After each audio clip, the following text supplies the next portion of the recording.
Ya, Tribuner, jumpa lagi di program VIP Room, bincang-bincang dengan tokoh pejabat di Kalimantan Utara.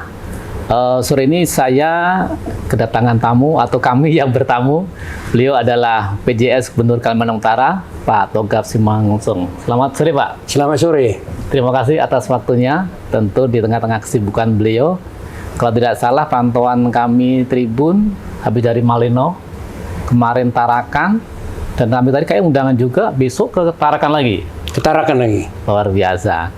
Tribuner, PJS ini baru dilantik kurang lebih 2 minggu ya? 2 minggu, tanggal 25 minggu. September. Ya, sebagai pejabat sementara, karena Pak Jenderal Palembang sebagai Gubernur Kalimantan Utara maju di Pilgub Kalimantan Utara 2024. Pak Gub, saya panggil Pak Gub aja. Pak Togap, tentu ini menjadi pengalaman pertama atau sebenarnya sudah pernah ke Kalimantan Utara nih, Pak? Kalau ke Kalimantan Utara ini yang kedua kali. Kedua kali, yang pertama dulu saya ke Malino. Ketika saya mengurus batas antar negara. Tahun 2005. Transitnya dari Tarakan baru naik pesawat sana. Udah kedua kali. Yang kedua saya ke Nunukan, udah pernah ke Nunukan. Justru di daerah perbatasan. Iya, perbatasan. Sekarang ngurusin perbatasan dulu. Ya. Berarti kalau ke Tanjung baru pertama kali. Kalau ke Tanjung baru pertama kali. Ya. Oke. Apa Pak begitu kesan pertama ketika Pak Mendagri memutuskan bahwa Pak Togap diamanai menjadi PJS di Gubernur Kalimantan nih, Pak? Inilah rahasia Tuhan sebenarnya. Sebenarnya saya bercita-cita kampung saya sendiri, misal Sumatera Utara dan juga Papua, cita-cita saya. Kenapa cita-cita di Papua? Karena mungkin saya bisa berbuat lebih banyak. Betul. Karena itu kan 3 daerah otonom baru, saya bisa banyak membantu masyarakat, program pemerintah di sana yang bisa kita kerjakan. Rupanya Tuhan berkehendak lain, kita yang merencanakan, Tuhan yang menentukan, dipilih oleh saya ke Kalimantan Utara ini. Dan PJS ini kan meskipun tidak lama ya, tapi tentu Bapak pengen membuat sesuatu lah di Kalimantan Utara ini. Nah, kira-kira mungkin sebelum mengajuk ke sana, Pak, apa sebenarnya tugas utama ketika dilantik sebagai PJS itu, Pak? Di dalam SK penetapan saya sebagai PJS, ada tugas utama yang diberikan di situ. Pertama, menyelenggarakan urusan pemerintahan sesuai kewenangan yang memang harus dilaksanakan selama 2 bulan saya di sini. Kemudian memfasilitasi penyelenggaraan pilkada, khususnya dalam mempersiapkan peranan pemerintah daerah, termasuk Forkopimda, dalam mendukung dan mensukseskan pilkada yang akan datang tanggal 27 November yang akan datang. Namun demikian, pada saat ini saya rupanya terinspirasi ketika sudah berjalan. Saya akan mensosialisasikan juga program makan bergizi gratis, yaitu programnya Bapak Prabowo Subianto Gibran, yang mana program ini awalnya saya kira saya tidak punya bayangan. Ternyata setelah saya pelajari, saya diskusi langsung dengan pencetusnya, yaitu ahlinya itu Kepala Badan Gizi Nasional, baru saya paham. Ternyata program ini adalah program yang sangat mulia. Nanti akan saya jelaskan lebih detail terkait hal itu. Berarti program uji coba ini inisiasi dari Pak PJ sendiri atau sebenarnya instruksi dari Mendagri itu? Ceritanya begini. Ketika saya santai-santai ngopi di Hotel Luminor, Pak Menteri kirim sama saya 1 WA. Isinya program 100 hari Prabowo Gibran. Salah satu isinya adalah program makan bergizi gratis. Rp 71 triliun katanya. Tidak ada perintah yang lain-lain. Cuma dalam pikiran saya, apa maksudnya Pak Menteri mengirim ini? Tentu ada maksudnya kan? Nggak mungkin dia mengirim seperti itu kalau nggak ada maksudnya. Maksud saya berpikir, waduh, tentu ini aku cari tahu dulu apa ini program. Akhirnya kami mencari tahu, saya undang Kepala Bapeda, Wali Kota Tarakan, Bupati Malino, Kepala Dinas Pendidikan, Kepala Dinas Kesehatan, Kepala Bapeda, untuk bersama-sama coba kita tanya dulu ke Jakarta dan belajar langsung kepada daerah-daerah yang sudah melakukan uji coba gitu. Nah, ketika itu ternyata daerah yang sudah melakukan uji coba itu adalah Kabupaten Sukabumi. Sukabumi yang sudah berlangsung lebih kurang 10 bulan. Jadi artinya kami langsung melihat ke sana.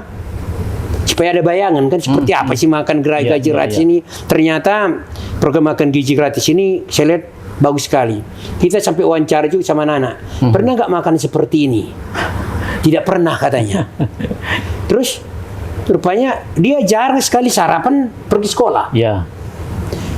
Akhirnya kita juga bingung, benar juga nih. Saya ingat waktu kecil paling kalau sarapan pun nasi paling dengan ikan teri. Tidak pernah lengkap kan begitu. Saya bayangkan juga kalau anak-anak nggak sarapan bagaimana bisa masuk pelajaran ke otaknya kan gitu. Akhirnya jarang kita pindah. Oleh sebab itu baru kita paham mulai dari proses pengadaan makanannya. Ada standar-standar yang telah ditentukan oleh Badan Gizi Nasional, kriterianya yang harus dipenuhi. Kemudian satu dapur melayani 2.500 sampai 3.000 siswa. Satu dapur.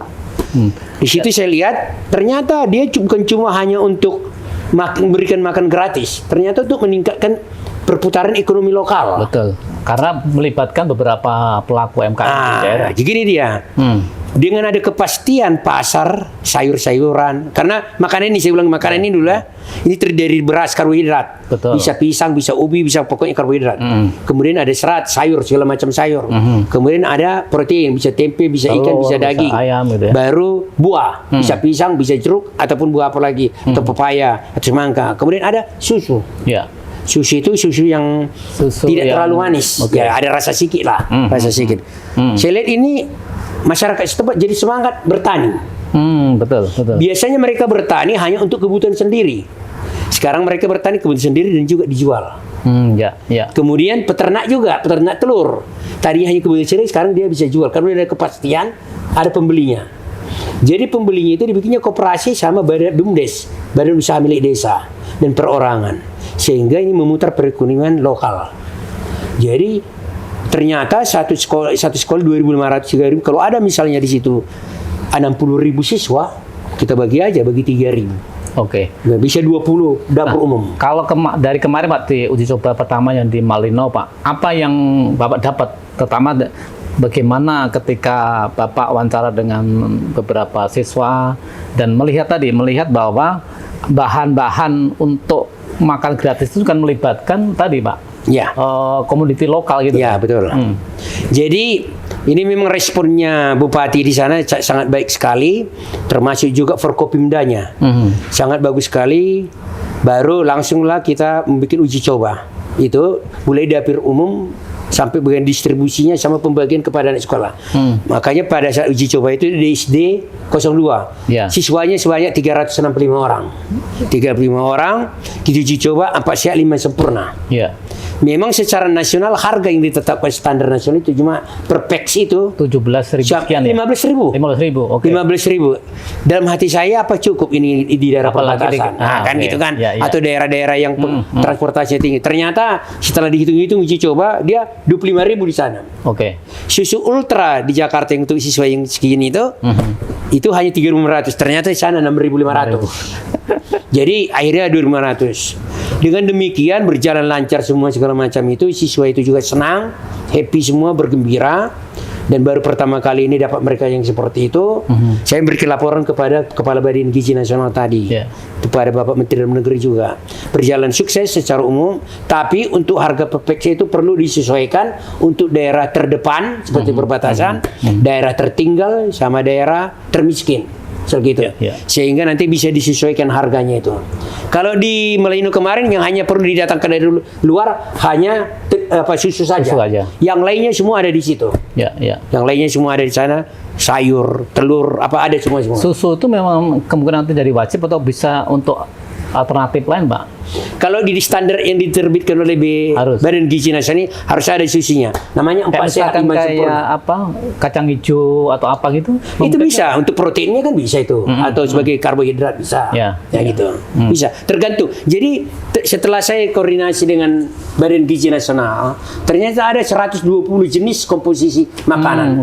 Saya kan nggak hafal semua. Tapi intinya karbohidrat, protein, serat, buah sama susu. Ini bisa macam-macam kombinasinya nanti gitu. Oke. Nah, dari uji coba tadi kan terutama menyangkut soal harga. Nah, apakah nanti ada semacam evaluasi, kemudian masukan di daerah dibawa ke pusat gitu, Pak? Itulah tujuan saya. Jadi tujuan kami itu salah satu. Ini kan kita melakukan uji coba. Ya. Dengan melakukan uji coba kita tidak berteori lagi. Ya. Kita sudah berpraktek. Dari situ nanti kami akan menyerahkan dengan surat resmi dari Gubernur Provinsi Kalimantan Utara kepada Badan Gizi Nasional dan Kementerian Keuangan bahwa di sini harga persatuannya per peksa itu tidak bisa 15.000, harus sekitar 25.000 kira-kira. Karena di sini juga ada untung pengelola nanti kan begitu. Nggak mungkin orang bekerja tanpa ada. Itu pun kemarin kan masih kami sendiri tuh gotong royong. Bisa-bisa masih harus lebih dari situ. Nah, Pak, kalau ini bicara namanya evaluasi, namanya uji coba juga. Kalau misalnya Kaltara aja tadi 25.000, belum tentu juga di Papua mungkin lebih mahal lagi. Bisa lebih mahal. Nah, apa Pak yang nanti akan masukan-masukan ke pemerintah pusat terutama ya, sehingga program ini bisa berjalan dengan baik gitu. Inilah momentum ya. Ketika Pak Prabowo menyampaikan itu, ketika saya tanya Badan Gizi Nasional, siapa saja provinsi yang sudah pernah melakukan belajar cepat seperti yang kita lakukan? Belum ada, baru Kalimantan Utara. Jadi dengan baru Kalimantan Utara, dengan kita cuma hanya 4 kabupaten 1 kota, kita akan melakukan uji coba semua ini. Dari sinilah kita tahu nanti seperti apa, dan kalau memang sudah siap kita akan mengatakan bahwa kita sudah siap. Setiap kegiatan nanti kita lakukan. Jadi ini kan menjadi program 100 harinya Pak Prabowo dan Gibran. Harapan kita nanti pertamalah Kalimantan Utara menjadi percontohan perdana untuk makan gizi gratis ini. Karena setelah diluncurkan nanti kan nggak mungkin sekali seluruh Indonesia, pasti bertahap. Tentu kita menyatakan diri dengan kesiapan kita yang pertama gitu. Memungkinkan nggak Pak secara aturan minimal subsidi Pak, bahwa kalau memang sudah dipatok di APBN anggaran makan gizi gratis adalah 15.000, sementara harga tadi 25.000, artinya 10.000 bisa nggak? Memungkinkan nggak misalkan daerah untuk menanggung itu? Oh, itu sangat memungkinkan. Itulah namanya istilahnya biaya pendamping, dana pendamping. Artinya itulah salah satu tujuan daripada pilkada kita serentak ini, supaya programnya pemerintah pusat itu bersinergi sampai ke kabupaten kota provinsi. Makanya serentak dia. Jadi seandainya misalnya kurang gitu, sementara anggaran nasional tidak mungkin. Itu bisa nanti dari daerah. Dari APBD pendampingnya. Pendamping karena kan itu. Ini kan menarik dan ini program baru Pak ya. Kalau dari hasil coba tadi ternyata anak-anak tuh antusias. Dia selama ini yang nggak merasa. Jadi data fakta ya, kita belum dapat data Kalimantan Utara, apalagi kabupaten. Secara nasional kata Badan Gizi Nasional, lebih kurang 70% anak-anak Indonesia itu tidak sarapan pergi sekolah. 70%. Kemudian IQ kita rata-rata cuma 78,49. Bandingkan dengan Singapura 105 rata-rata. Jepang 106. Buktinya mereka pintar, lihat aja di luar itu semua. Mobil itu buatan mana semua itu? Jepang semua kan? Itulah bahwa mereka buktinya pintar. Yang mengelola perekonomian ini termasuk Singapura. Itu buktinya mereka pintar. Kenapa? Karena otaknya bagus. Kemudian tinggi anak-anak kita di Indonesia ini masih rata-rata 165 ke bawah. Bahkan masih ada yang stunting 24%. Jadi dengan gizi ini mungkin nanti tingginya akan dengan ada susu kan itu kan, tingginya akan semakin di atas rata-rata 170, IQ-nya juga akan semakin tinggi nanti. Tujuan cita-cita kita Indonesia Emas 2045 itu akan tercapai gitu. Nah, bicara kalau ini kan kita juga melihat anggaran begitu besar juga gitu kan. Kalau kemarin aja misalkan dari uji coba membutuhkan dana sekian. Nah, kita bicara juga secara bisa keberlanjutan nggak Pak? Apa? Keberlanjutan artinya keberlanjutan ya betul. Saya kira bisa karena sudah dianggar 75 triliun, 71 triliun. Nanti kan pemerintah kan akan melakukan evaluasi. Dilakukan evaluasi, tentu ada anggaran perubahan kan, ada tambahan anggaran tambahan segala macam. Jadi di sistem anggaran kita kan ada. Kalau memang ini bagus nanti tentu. Mungkin tahun pertama 2005 barangkali belum serentak seluruh Indonesia belum. Makanya saya dengar dulu baru 20 provinsi mungkin yang akan dilakukan dulu pada tahun pertama ini. Baru nanti tahun berikutnya kan ini membutuhkan sumber daya manusia juga. Karena standar higienisnya sangat tinggi. Nggak cuma hanya menyediakan makanan, manajemen sampahnya juga harus ada. Karena coba kalau anak-anak makan pakai kotak, karena baru di dapur itu juga Kalau masak 3.000 orang kan banyak sekali sampahnya ini. Jadi manajemennya juga harus ada. Jadi oleh sebab itu saya dengar dari penjelasan mereka, satu dapur umum nanti ada 3 orang pengawas, semacam pimpinan unitnya lah. Oh gitu. Ada yang ahli gizinya, ada yang untuk manajemen persampahannya, ada operasional pengirim makanan. Nah itu sistemnya seperti apa Pak? Itu kan tentu di sumber daya manusia di masing daerah kan beda-beda tuh. Nah misalkan tadi di Malino memungkinkan nggak misalkan harus menyediakan tadi ahli gizi ada di situ, yang memang ahli masak seperti itu seperti ahli apa gizi bukan seperti ahli gizi dokter. Ya minimal tahu. Mungkin memahami terkait dengan gizi. Jadi sekarang katanya saya juga belum melihat, kata Badan Gizi mereka sedang melatih 1.000 orang yang akan didistribusikan ke seluruh Indonesia nanti. 3 orang. Jadi mungkin nanti juga kita menyarankan supaya putra daerah juga bisa dilibatkan. Ya gitu. Enggak, artinya harapan Pak Togap kan artinya ini banyak peluang ya. Peluang bagaimana ada tenaga yang bisa menjadi pendamping. Kedua tadi untuk memasok kebutuhan bahan makan itu kan tentu juga menjadi potensi memutar perekonomian. Betul. Desa, kita punya potensi perikanan. Semua di sini ada, lengkap. Mungkin susu yang nggak ada di sini susu. Ya, betul. Nah, ya kan? Jadi bisnis susu juga sebenarnya nanti kalau ada yang mau bisa. Contohnya misalnya dibelilah dari Boyolali, katakan satu tangki misalnya yang besar gitu. Baru di split menjadi kotak-kotak kecil atau gelas yang ditutup ini. Semacam apa Pak? Industri pengolahannya aja. Jadi bahan mentah dari Boyolali. Ahli apa lah itu, orang industri lah itu, orang pengusaha kan. Enggak. Artinya mungkin Pak Togap waktu 2 bulan bisa tadi menyiapkan beberapa hal yang kira-kira nanti bisa menjadi masukan bagi gubernur terpilih nantinya gitu Pak. Ya jadi gini. Ini kan kawan-kawan ini kepala Bapeda, kepala dinas kesehatan, kepala dinas pendidikan, saya bawa terus. Jadi harapan saya ini kan program bagus. Di samping nanti katakanlah ada 100.000 siswa di sini. Karena gini, bukan cuma siswa yang dikasih makan. Ibu hamil, ibu menyusui, balita, prasekolah, TK, SD, SMP, SMK. Karena ini kan untuk menciptakan manusia bagus. Iya. Terutama untuk penanganan stunting. Apalagi anak-anak itu kan otaknya paling berkembang 1.000 hari pertama. Mulai dari kandungan sampai dia balita. Supaya otaknya cerdas gitu kan. Nah seperti itu. Jadi kayak memang benar-benar program yang langsung kena gitu ya. Gitu. Tidak hanya sekedar program wacana dan sebagainya. Nanti ketika butuhnya makan yang bergizi dan itu sudah disiapkan anggarannya gitu. Nah, kalau dari evaluasi Pak, kira-kira apa kendala yang kira-kira akan dirasakan nanti dalam pelaksananya Pak? Kalau untuk ibu kota kabupaten seperti Tanjung Selor saya kira nggak ada kendala, nggak ada. Mungkin hanya penyesuaian harga aja nanti. Hanya itu. Saya belum dapat karena saya belum pernah ke pedalaman ya. Kalau saya kira bahan baku 4 sehatnya mungkin ada di pedalaman. Tapi mungkin nanti saya nggak tahu di pedalaman kita ini ada nggak melihara kambing. Kambing kan ada susunya. Mungkin ada juga. Kerbau ada susunya juga kan gitu. Jadi mungkin nanti bisa tentukan ini kan menguntungkan sebenarnya bagi pengusaha. Pengusaha perseorangan atau peluang usaha yang banyak banget. Jadi harapan kita adalah karena saya langsung beranalisa seandainya setiap desa melakukan ini, desa kelurahan, coba ya, serentak seluruh Indonesia. Coba bayangkan Indonesia tahun 10 tahun sekarang lah, 2042. Luar biasa. Saya rasa Indonesia 2042. Karena semua bergerak. Kalau selama ini kan hanya orang-orang tertentu. Kan orang bukan ada orang mau gampang. Dari bawah, Pak. Mau gampang. Berpikir gini, kenapa nggak dikasih ke perusahaan catering aja? Kan beres itu. Rupanya bukan itu tujuannya. Salah satu tujuannya membangkitkan perekonomian desa, kelurahan. Padat karya lah. Betul. Contoh, untuk dapur umum aja. Dibutuhkan rata-rata 60 orang tenaga kerja. Tiap hari kerja. 60. Kalau ada 100 di sini udah dapat 600 lapangan kerja kan gitu. Belum lagi yang menyiapkan sayur kan gitu. Seperti itu.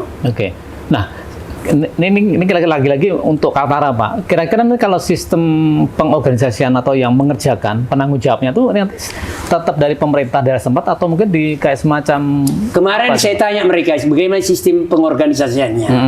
Jadi ada Badan Gizi Nasional. Pusat. Baru nanti dibikin seperti penanggung jawab wilayah di daerah-daerah. Ada wilayah. Mungkin satu wilayah misalnya Kalimantan ada.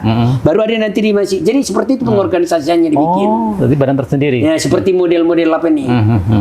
Karena mereka tinggi kali standar gizinya itu. Jadi pengawasan langsung dari pusat. Iya, pengawasan langsung dari pusat. Nah, kalau keterlibatan dari pemerintah daerah, Pak? Itu saya yang belum tahu. Belum tahu, sampai belum saya dalami, tapi saya lihat, saya perhatikan pasti banyak keterlibatannya. Pasti banyak. Karena nggak mungkin mereka mampu sampai ke desa kan, nggak mungkin. Tidak mungkin itu mereka mampu. Pasti banyak orang daerah juga akan terlibat nanti. Nah, Pak Togap, kira-kira pesan apa yang sampaikan ke pemerintah daerah di Kaltara, kabupaten kota, terutama menghadapi ataupun menyiapkan ketika nanti pelaksanaan program Manggarai itu dijalankan, Pak? Itu kan sudah kita mulai. Ya. Semua nanti ditarakan hari Sabtu semua bupati wali kota saya undang. Termasuk didampingi oleh kepala Bapedanya, kepala dinas pendidikannya, kepala dinas kesehatannya. Artinya ya itu. Semua. Nanti melihat langsung. Setelah mereka melihat langsung sudah ada bayangan kan? Ada bayangan. Dari situ hasil pembicaraan lisan saya kepada kepada mereka semua tertarik program ini. Setelah memahami apa yang saya jelaskan tadi itu. Kalau tidak dijelaskan tadi kan mereka, saya juga awalnya begitu. Waktu belum paham apa-apaan si program mengasih makan gizi raya. Rupanya ini Jepang sudah melakukan 30 tahun. Jepang itu sudah 30 tahun dan India sudah melakukan, Jerman sudah melakukan. Saya ingat saya dulu baru susu, Pak. Dulu kayak susu. Tapi tidak terus. Enggak terus menerus.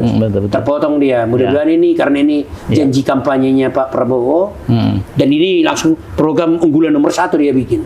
Makanya untuk mensosialisasikan ke seluruh masyarakat Kalimantan Utara, saya pasang itu spanduk di mana-mana sekarang itu. Ditarakan bahkan Bandara Soekarno-Hatta kita pasang. Bahwa Provinsi Kalimantan Utara siap mendukung program unggulan makan bergizi gratis. Itu kita itulah untuk mengajak. Saya yakin, Pak, ini kan program memang langsung menyasar masyarakat dan tentu masyarakat akan mendukung itu gitu ya. Harapannya dan ada juga peluang-peluang bisnis berkelanjutan. Artinya kayak semacam simbiosis lah. Semua yang terlibat akan mendapat untung. Ibu-ibu juga senang. Kemarin ibu kan nunggu mereka tuh. Semua mengucapkan saya udah capek senyum begini terus gara-gara harus senyum kita berfoto kan. Cuma minta foto. Sakit rupanya kebanyakan gini sakit juga ini rupanya. Bisa aja, Pak Togap. Benar ya, Bu ya. Sakit juga. Apa yang bikin saya rupanya karena kebanyakan senyum gitu kan. Senyum 3 jari. Semua ibu-ibu itu minta foto karena orang juga kaget kan. Anaknya dikasih minum susu apa kan gitu. Senang mereka. Pak Togap, sekarang kita coba terkait pilkada nih. Tentu salah satu tugasnya adalah mengawal pilkada Kaltara bisa berjalan dengan tertib, damai, dan lancar. Sejauh ini seperti apa, Pak, pemantauan? Memang ada prasyarat dasar yang saya lihat ya, yang gampang mengapakan masyarakat misalnya istilahnya. Kalau saya lihat pertama yang saya cek ke Kalimantan Utara ini, tingkat inflasi di sini sangat stabil. Antara 2 sampai 3. Biasanya daerah-daerah seperti ini ketersediaan barang dan jasa ada. Harganya juga terjangkau. Kalau sudah tersedia barang dan jasa harganya terjangkau, masyarakat senang. Ada orang uangnya banyak, tapi tak ada barang yang beli, itu repot kan? Susah nyari barang. Ada barangnya banyak, tapi masyarakat nggak mau beli. Tapi kalau di Kalimantan Utara ini harga barang dan jasanya ada, harganya terjangkau. Dan mampu untuk ini menjadi indikator di bidang ekonomi. Kalau biasanya kayak gini orang-orangnya nggak terlalu pusing, kalau nggak gampang lah dihasut untuk berbuat sesuatu yang nggak benar. Jadi dan saya juga koordinasi terus sama BIN kita kan dengan kepolisian. Udah Pak, tenang-tenang aja di sini aman katanya gitu. Aman katanya. Dan hasil survei terbaru kan Kaltara termasuk yang masih tingkat kerawanannya rendah. Kalau bahkan tidak masuk. Kaltim malah 5 besar masuk. Nggak termasuk kita malah di sini data yang dikeluarkan oleh Bawaslu itu. Betul. Tidak termasuk Kalimantan Utara itu dalam tingkat rawan. Artinya tidak terdeteksi kerawanan di sini. Gitu. Kepada ASN, Pak, apa yang Bapak sampaikan soal saya terus menyampaikan kepada ASN kita, Anda kan udah profesional, artinya bekerja untuk negara. Saya yakin Anda itu semua sudah punya pilihan. Pasti sudah punya pilihan. Sudahlah, sampaikanlah pilihanmu di bilik suara nanti. Tetapi ajaklah temanmu, saudaramu berbondong-bondong supaya berpartisipasi dalam pilkada kita ini. Karena Kalimantan Utara ini di atas rata-rata nasional tingkat partisipasinya. Rata-rata nasional ini cuma 81, di Kaltara ini kalau nggak salah 82. Betul. Bahkan Malino itu 84. Tanah Tidung itu 86% tingkat partisipasinya. Jadi tantangan saya bilang sama mereka ini pertahankan, minimal dipertahankan atau kalau bahkan bisa ditingkatkan partisipasi. Karena semakin tinggi partisipasi pemimpin yang akan kita pilih itu semakin legitimate. Ya, betul. Semakin bisa dipercaya gitu kepada mereka. Jadi tugas mereka mensosialisasikan, mengajak orang datang ke TPS, saudara, teman, kawan, apapun namanya, baru diajak ke TPS bersama-sama. Ya, tentunya juga peran para calon juga yang selalu sosialisasi supaya datang ke TPS itu, Pak. Ya, tugas kita sebagai pemerintah juga begitu. Di samping ASN-nya kita juga kan kepada kita juga nanti, ini kan daerah Kalimantan Utara ini kan agak sedikit rawan dalam banjir dan bencana longsor segala macam tuh. Memang kita di sini sudah siap-siap seandainya memang dibutuhkan gerakan dari Pemda, contoh membantu terutama untuk distribusi logistik, Pak. Distribusi logistik. Ya. Ada yang menggunakan pesawat, ada yang harus menggunakan perahu kan gitu. Secara laporan dari para kemarin KPU di Melinau itu sama yang sudah kita sama Bulungan sampai sekarang belum ada kendala. Ya, masih oke. Masih aman. Kecuali nanti kalau ada misalnya bencana atau apa itu mungkin kita akan turun tangan nanti. Karena kita juga kan punya dana untuk itu. Kita juga membentuk Des Pilkada mengantisipasi hal seperti itu. Jadi sudah berapa daerah Pak kunjungin? Yang untuk kunjungan kerja ini baru 2, yaitu Bulungan dan Melinau. Memang untuk ini saya tambahkan satu program mensosialisasikan makan bergizi gratis ini. Saya sisipkan barang 5 menit sampai 10 menitnya supaya masyarakat paham. Takutnya nanti seperti saya dulu kan saya nggak paham sama sekali. Saya kira program ece-ece gitu. Ternyata programnya sangat bagus sekali. Tapi betul Pak, artinya untuk mengajak masyarakat biar siap. Jadi begitu nanti ada program pemerintah mereka juga sudah siap. Gitu. Mereka senang gitu. Tidak ada rencana yang ke perbatasan atau pedalaman Pak? Nantilah dulu, saya dulu yang ibu kota kabupaten dulu. Waktu saya kan cuma hanya sampai tanggal 23 November. Betul. Jadi saya bilang juga sama kawan-kawan ini di samping tugas saya sebagai ini, tolong kalau ada misalnya kegiatan-kegiatan kita yang membutuhkan misalnya mampet gitu untuk menerobos. Saya kan punya jaringan di Jakarta. Salah satu contohnya kemarin kan masalah carbon trading. Kalimantan Timur sudah terima katanya 1 triliun. Jambi sudah terima. Saya tanya kenapa itu? Biasalah. Selalu kalau orang nggak berhasil kan banyak alasan. Udah gini aja.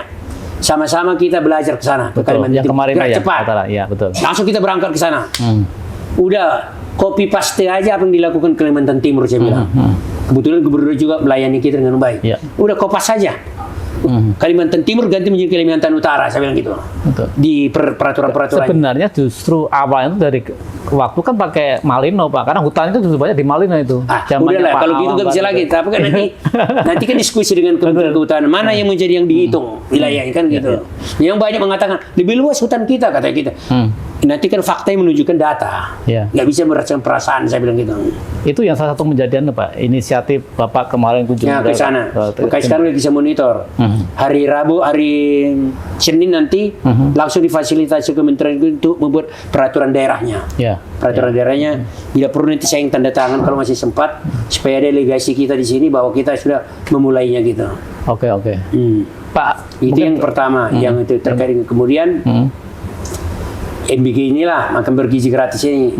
Kemudian ada juga kita terobos dengan jaringan kita itu terkait dengan dinas olahraga, misalnya memberikan pembangunan olahraga di sini, fasilitas olahraga, kegiatan gitu. Kemudian dinas sosial juga yang bisa diterobos, jangan yang wacana. Kalau yang wacana kan nggak cukup waktu saya, yang hanya untuk menerobos saja kalau ada mampet gitu. Makanya mumpung ada orang Kemendagri di sini. Lagi pula punya teman kita kan di Jakarta itu. Jaringannya ada di sana. Iya, teman kita. Jadi itu kita minta kepada mereka. Ingat, waktu kita untuk saya cuma hanya tanggal 23. Mana yang perlu terobosan itu aja kita kerjakan, saya bilang. Jadi itu yang kira-kira 2 bulan, sekitar 2 bulan yang Bapak di sini, ibaratnya yang nanti masyarakat Kaltara itu merasa inilah hasil sesuatu yang Pak Toga. Walaupun 2 bulan adalah gunanya kita ke sini kan. Betul. Jangan cuma hanya mendisposisi surat aja seperti kerja urusan pemerintah pada umumnya. Ibaratnya business as usual. Maunya dengan datang kita ke sini adalah terobosan-terobosan yang kita lakukan. Sendiri, Pak. Siapa tahu ke depan secara politis, siapa tahu kembali lagi ke sini toh. Itu kita serahkan aja kepada Tuhan yang Maha Kuasa. Oke. Terakhir Pak Toga, mungkin ada sesuatu atau yang sampaikan ke masyarakat Kalimantan Utara, terutama menjelang pelaksanaan Pilkada 2024 nih Pak. Silakan Pak. Oke. Kepada seluruh masyarakat Kalimantan Utara. Kalimantan Utara ini daerah damai, daerah yang sangat kondusif, daerah kaya, sumber daya alam yang luar biasa.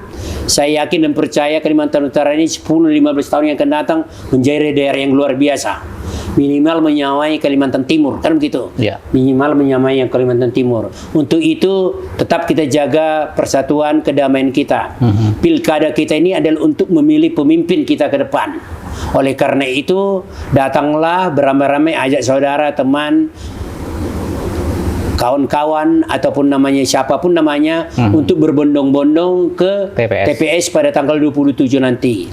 Sehingga partisipasi masyarakat kita ini bisa tinggi, bahkan bisa melebihi partisipasi nasional, tingkat nasional. Itu yang pertama terkait dengan pilkada. Kemudian ini ada program baru dari Prabowo Gibran, yaitu program makan bergizi gratis ini. Saya sudah mencoba mensosialisasikannya baik melalui baliho-baliho dan juga melalui stakeholder yang ada di Kalimantan Utara, melalui kabupaten juga. Ini program yang sangat mulia sekali.